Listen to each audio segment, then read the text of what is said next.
நீங்க உங்க கையில ஆதாரம் எல்லாம் வந்தோன்னா நம்ம ஆசிரியர் தொடர்பு கொள்ளுங்க. தொடர்பு கொண்டா அவங்க எந்த விதிமுறையில அதை கொண்டு போகலான்னு சொல்லுவாங்க. செய்தியை பப்ளிஷ் பண்ணுங்க, எல்லாரும் நம்மளை தேடி வருவாங்க. எதை கண்டு அச்சப்படாண்டா, எதிர்த்து அச்சப்படாண்டா, மிரட்டுவாங்க, பார்த்துக்கலாம். பேசிடுச்சா என்ன பண்ணிடுவாங்க, ஒன்றும் பண்ண முடியாது. கொலை பண்ணாலே வெற்றியும் நிரந்தரம் இல்லை, தோல்வியும் நிரந்தரம் இல்லை.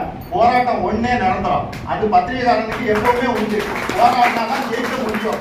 அதனால உங்களுக்கு இப்படி ஒரு வாய்ப்பு கிடைச்சிருக்கு. இவ்வளவு சுதந்திரமா எந்த பத்திரிகைகளுமே கொடுக்கறது கிடையாது. ஏன்னா மற்ற எல்லா பத்திரிகைகளும் கேட்பாங்க, நீ ஏன் பிரேக் நியூஸ் போடுற, வைக்க எதுக்குனால பண்ற அப்படின்னு கேட்பாங்க. சார் என்ன சொல்றாங்க, இது நம்ம பத்திரிகை நம்ம தான் டெவலப் பண்ணி கொண்டு போகணும். நான் இப்பவும் சொல்றேன், இந்த வாட்ஸ்அப் சேனலை நீங்க சரியா பயன்படுத்தினீங்கன்னா உங்க மாவட்டத்துல நீங்க தான் ராஜா, இங்க நிக்க முடியும். செய்வீங்களா? இதுல உங்களுக்கு ஒரு பெரிய சிரமமே இல்லை. உங்க ஸ்டோரேஜ் கூட ஃபுல் ஆகாது. ஏன்னா இதுல வரத தனியா அப்டேட் மாதிரி தான் உங்களுக்கு காட்டும்.